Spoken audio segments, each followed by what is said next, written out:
أعوذ بالله من الشيطان الرجيم. بسم الله الرحمن الرحیم.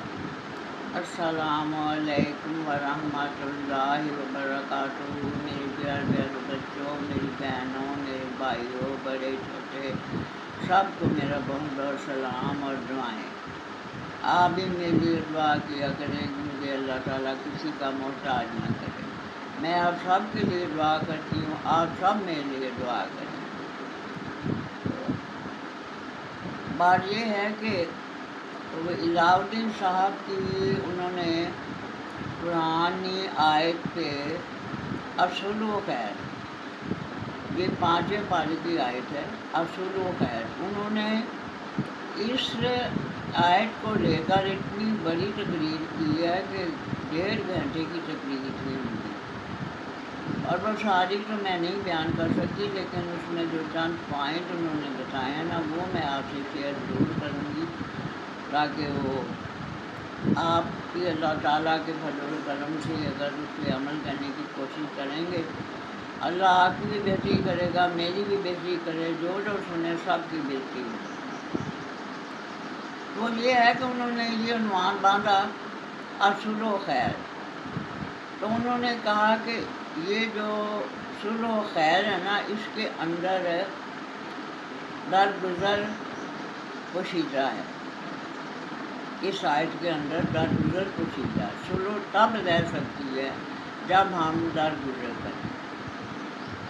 ہم عزیز و اقارب کو، رشتہ داروں کو، گھر والوں کو، ساس بہو کو، بہو ساس کو، سب کو اگنور کرے بری باتوں سے اور درگزر کرے، پھر صلح و خیر کا جو اصل مفہوم ہمیں حاصل ہوگا. پھر انہوں نے یہ مثالیں دی 3-4. پہلی مثال انہوں نے دی نبی کریم صلی اللہ علیہ وآلہ وسلم کی غزوہ احد. آپ نے یہ فرمایا کہ کس طرح سے کافروں نے آپ کو زخمی کیا، آپ کے خون بہا، آپ کے دانت ٹوٹے، دانت مبارک آپ کے شہید ہوئے، آپ کو کتنی تکلیف پہنچی، لیکن آپ نے کچھ نہیں کہا. یہ درگزر کی انتہا ہے. آپ کے دل میں اتنا خیال آیا تھا کہ دیکھو اس قوم کا کیا بنے گا جو اپنے نبی کا یہ حال جس نے کیا ہے، لیکن اسی وقت جبرائیل آ گئے اور انہوں نے فرمایا کہ اللہ تعالیٰ نے آپ کو سلام فرمایا، اور اللہ نے کہا ہے اے میرے محبوب ان سے درگزر کرو. دیکھیں اتنا بڑا مقام ہے درگزر کا.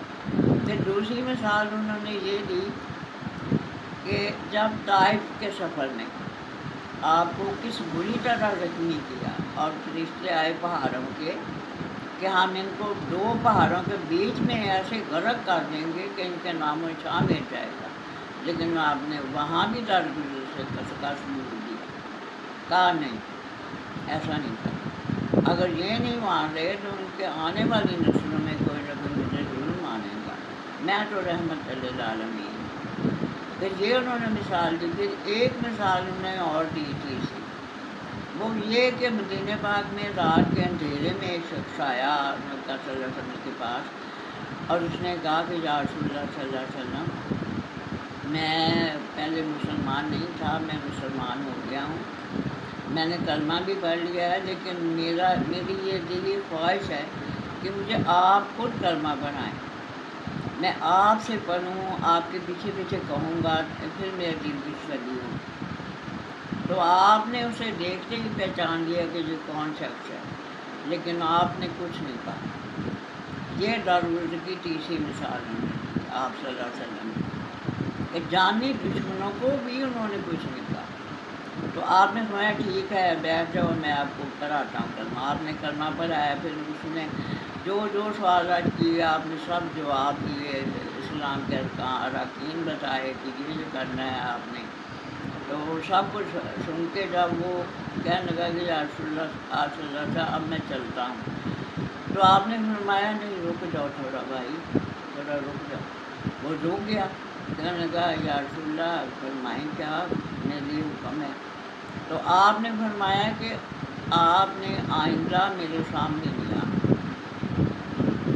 آپ کو دیکھ کے مجھے اپنی بیٹی یاد آتی ہے اور مجھے بہت تکلیف ہوتی ہے۔ تم وہی ہو نا جس نے میری بیٹی کو شہید کیا؟